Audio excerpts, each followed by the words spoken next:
welcome to the Leaders of Tomorrow, the only show on Indian television right now where you, the MSME entrepreneur, get sent a stage to voice your opinions and thoughts no matter what the industry or business area you're involved in. Today, we're in conversation with Dr. Anand Deshpande. He's the founder, CEO and MD of Persistent Systems.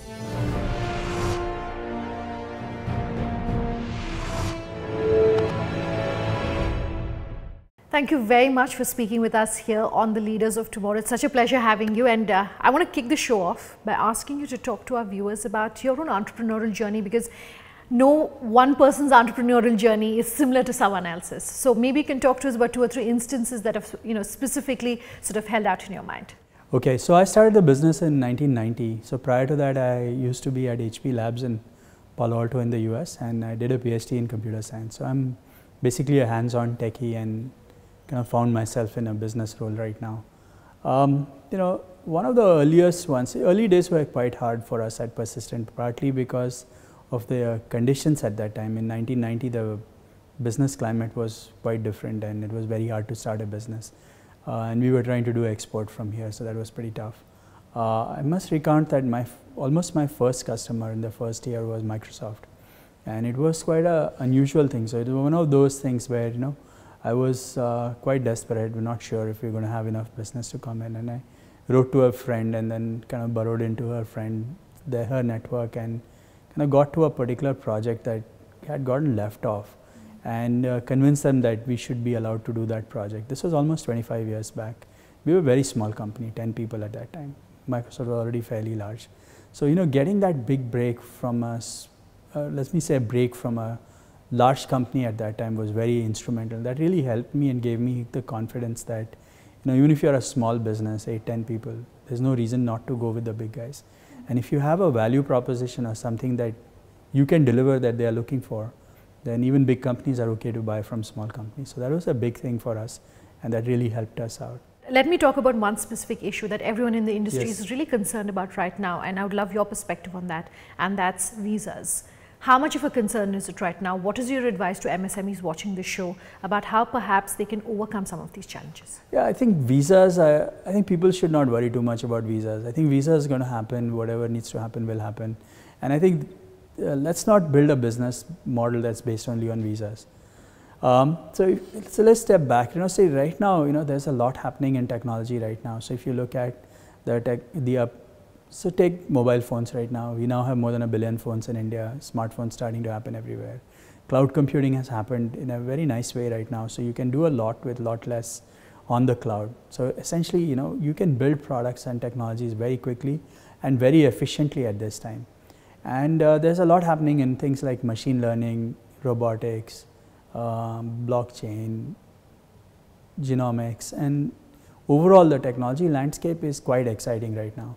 And if you look at the Indian market specifically, right, there are lots of unfulfilled needs, if you might say that. So I think this is a great opportunity to start fresh, think fresh, and look at problems that we have which are local. Apply next generation technology to solve local problems first, and then take them worldwide rather than look at it the other way around. Okay, so I just want to go back to that question that I asked you on visas. Now, if it's getting increasingly tougher to be able to get a visa, whether it's in the UK, whether in the US or Australia, do you advise more companies to look at nearshore and to look at India? And if larger companies are doing that, how is an MSME going to compete effectively then? Oh, so large companies have their own issues. It's much harder for a large company to compete to be nimble and be ready on the technology front. So I think technology and next generation stuff always favors the small and MSMEs. They have the ability to respond very quickly, take risks and take chances that large companies hesitate a lot. Ticket sizes are going to become smaller, especially in India. When you're looking at business like this, you're going to look at a business where per unit cost or per unit earning is going to be small, but you have lots of customers. That doesn't suit very well a large company as such. Large companies like large ticket sizes, and those are hard to come by right now. Okay. I want to go back to what you were saying in terms of new generation technology, so to speak, whether it's blockchain, whether it's genomics, whether it's AI. Are enough startups getting involved in these areas? And if they're not, what's really holding them back? I'm sure they are starting to, but I think they need to do a lot more. And I see there is an overhang right now in the Indian industry that the large companies have had a model where we look too much to the US to come up with ideas. And we all believe that the high-end technology work cannot happen here, and we are only left to sort of copying models of and more existing ADM companies. work. Yeah, but I think for various reasons, I think you will see a shift in the way things are happening right now, and I think small companies should take the challenge up and look at leveraging some of these newer technologies and deploying them in the local markets. And you need a customer for building something. When you're a startup, you can't just build in vacuums. You need a customer to build with, and I think finding local customers is very appropriate right now. Okay, and one of the things that will perhaps help and encourage more companies to look at these new age technologies, I presume, is government regulation. Correct. A lot of people that we speak with say that the government should have a hands-off approach when it comes to the startup and the IT space. On what side of the argument are you on? No, I agree with them. I think we should not, it's both ways, right? So it's, we should not expect that government is going to help small companies, and we should not depend on the government for help and support. Likewise, we also want the government to not interfere into, the basic running of the business, and they should do their regulation at a level where they are not hurting businesses. Let businesses figure out what is right. Let the market decide what's right for us, rather than government deciding some of that. That said, some sort of a framework I'm sure always helps. And are you happy with the framework that exists right now for companies in your industry?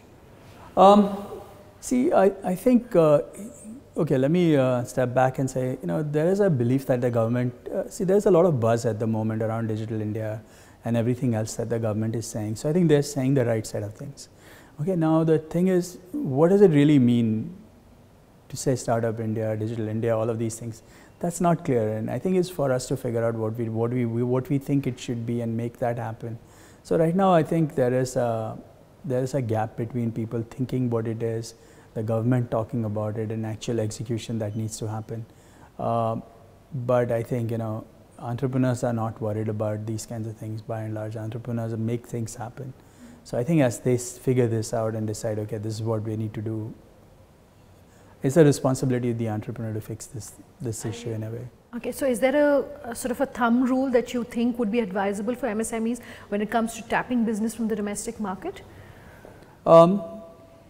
See, I think the MSMEs have an opportunity to look at, so okay, let me step back. So I think some of the ideas may be that, see, I think in India right now, communication and network is going to become more and more feasible and available.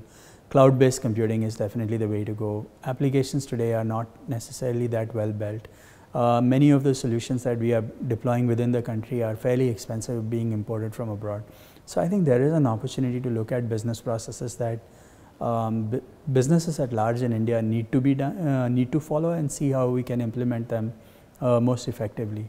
And in that context, I prefer that MSMEs pick a specialized area. Being focused and positioning yourself very tightly is a very effective way for an MSME. Trying to do everything is much harder. So the way I like to look at this is that if you're a small company, instead of trying to believe that, oh, here's a large market and I'm going to have a small percentage of it, it's much better to define the market where you are a dominant player in that market and try to win a market that you are really good at rather than trying to do everything. So positioning in this market is very crucial. And I think if you can position yourselves well, there's a lot to do in the market at the moment. Okay.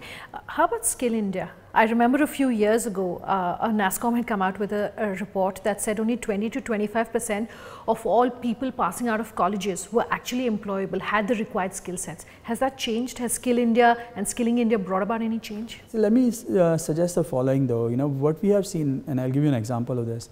Last year we ran this Smart India Hackathon, where we had almost 40,000 kids who applied and 10,000 of them participated together in a 2-day, 36-hour hackathon event all across India. We touched 2,100 colleges across India.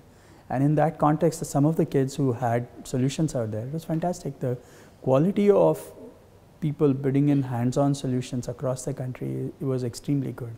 So it may be that, they may not know specific things in the course curriculum, but for entrepreneurs, identifying a problem and then putting all your energy in solving them, I don't see that as a problem in the country. So I think I'm quite excited about the quality of young people and the aspiration that those guys have in the context of where we need to go as a country.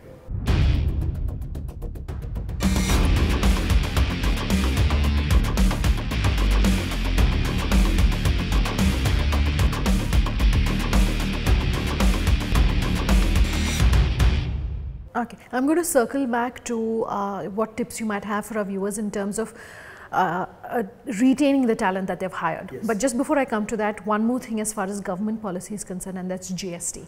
And GST is going to completely change the way every business is being done. First off, how are you at Persistent preparing for it? Well, we have gone through the regular training for our employees and figuring out what it takes. We have also looked at all our processes to see which ones have to be GST compliant.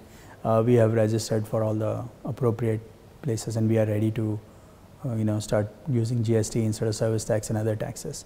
So as far as Persistent's operations are concerned, we are GST ready. In terms of business for us from GST, that's not something we are expecting a whole lot.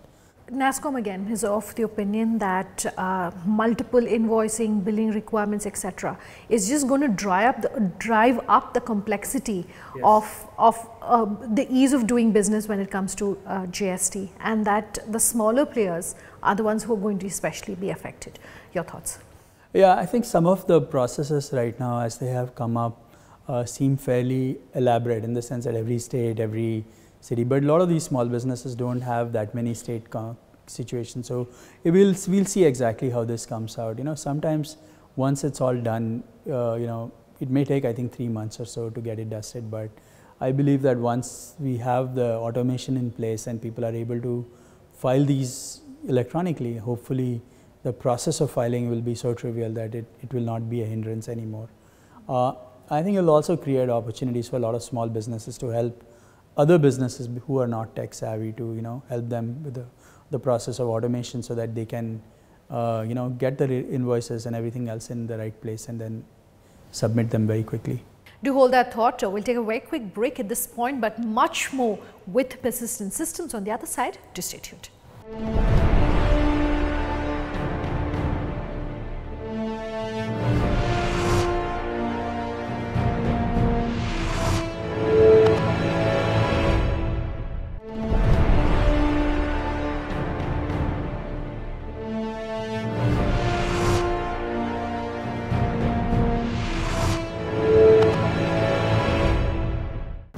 Welcome back. You're with us here on the Leaders of Tomorrow, and tonight I'm in conversation with Dr. Anand Deshpande, the founder, MD and CEO of Persistent Systems, to talk all things information technology. I want to devote this next section of the interview to talking about manpower, and that is at the heart of what you do in the IT industry. A lot of MSMEs tell us that they hire people, right out of college, spend some time, spend some money, training them to be work ready, and at the end of say 6, 7, 8 months they leave for better opportunities. Your 1 or 2 pieces of advice that you would have for our viewers about how to retain the talent you're hiring? People are always looking for the next thing from their point of view. I think 2 things that MSMEs can do. One is to help individuals create a purpose in their lives as part of the MSME. So if I'm an MSME and I'm doing a certain kind of business, how do I relate the business and the excitement and create that excitement among the individuals that people stay for a purpose rather than just for money? So that's something that I find to be very important, and we have been a small company as well, and I think the problems of hiring and retaining continue to be the same all through. The second thing I like to suggest is that a lot of people work with other people. So if you create the culture of people working together and feeling good about your peer group and who you work with, that's often a much better way to retain people than just the processes and salaries.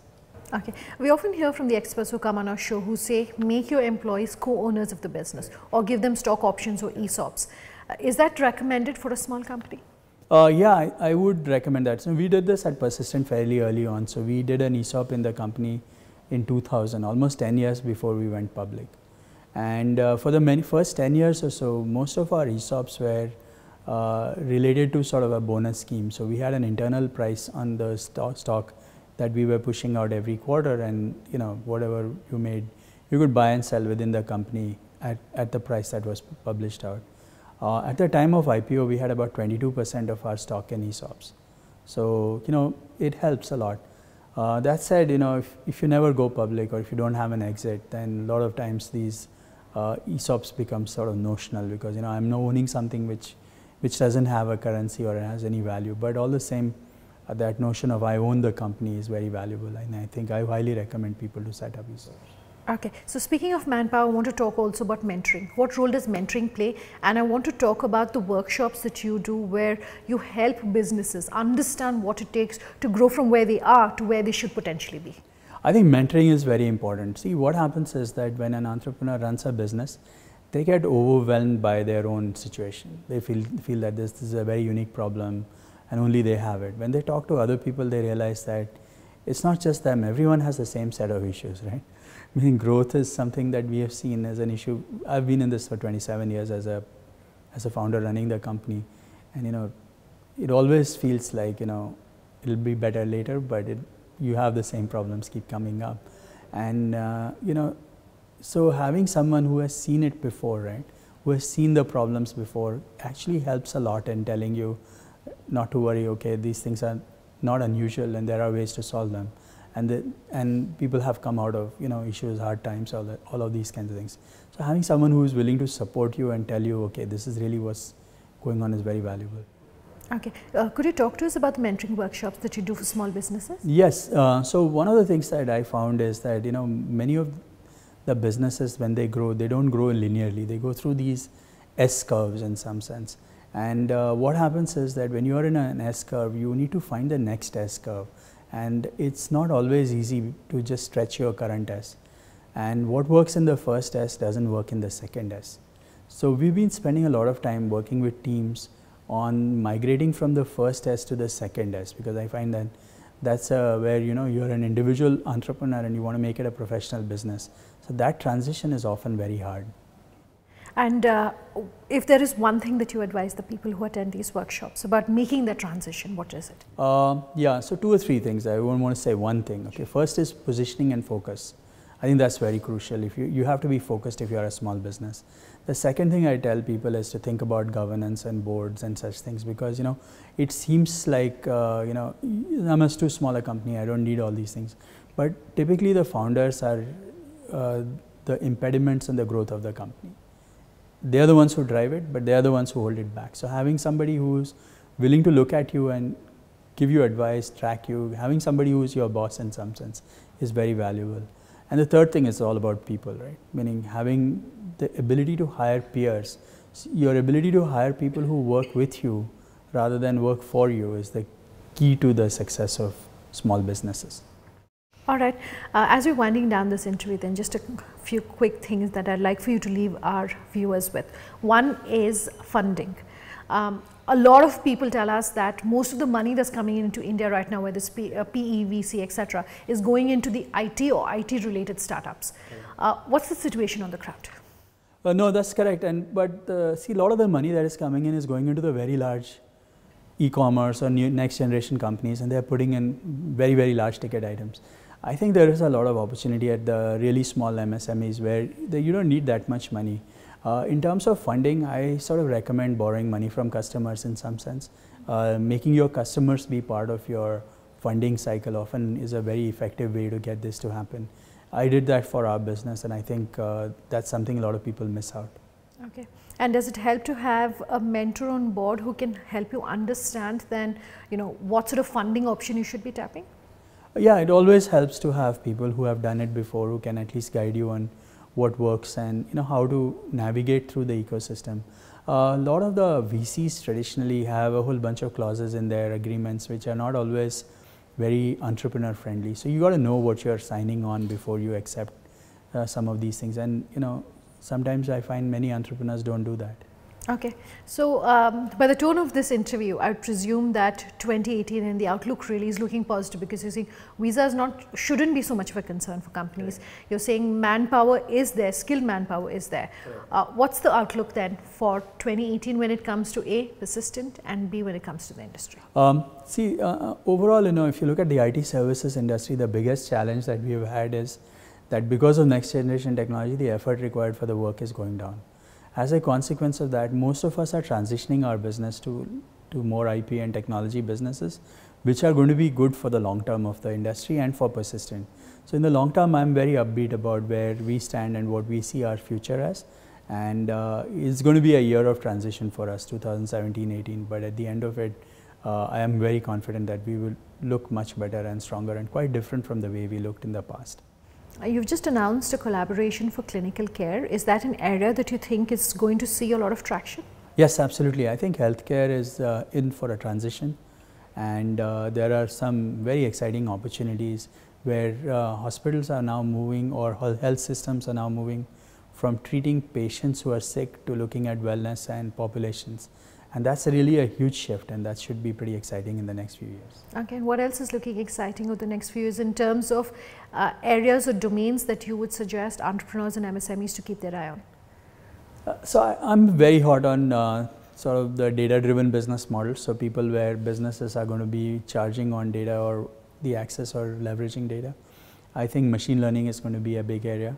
I think voice, Indian language plus voice is going to be another interesting place where a lot of new innovation is going to happen, and that's going to change the accessibility of and the way we look at apps and devices and everything else.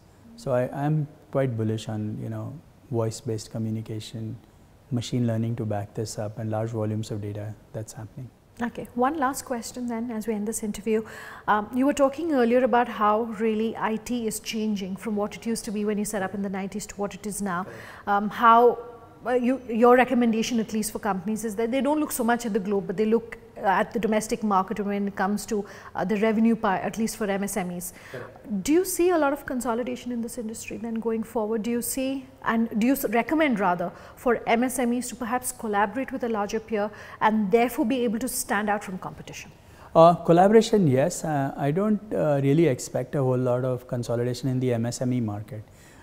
See, I think the IT services market, which has dominated the IT industry, is going to go on its own path, but there's a new set of opportunities that are going to happen around the India market, MSMEs, building next generation products that can be then taken worldwide. I think we have to, and I see a trend right now with the product companies and the way they are starting to build out the next generation of, I think very exciting what's going to happen in the country right now. Such a pleasure and privilege having you here on the show. That wraps up this episode of The Leaders of Tomorrow. If you have any questions for us, do write in at leadersoftomorrow@timesgroup.com. You can reach us on social media using the hashtag LOT on Twitter, or tweet at me personally at Sunanda_J, or our Facebook page, Leaders of Tomorrow on ET Now. You can also call us on that number you see on your screen. We love hearing from you and promise to have all your questions answered. Thanks for watching. Have a good night.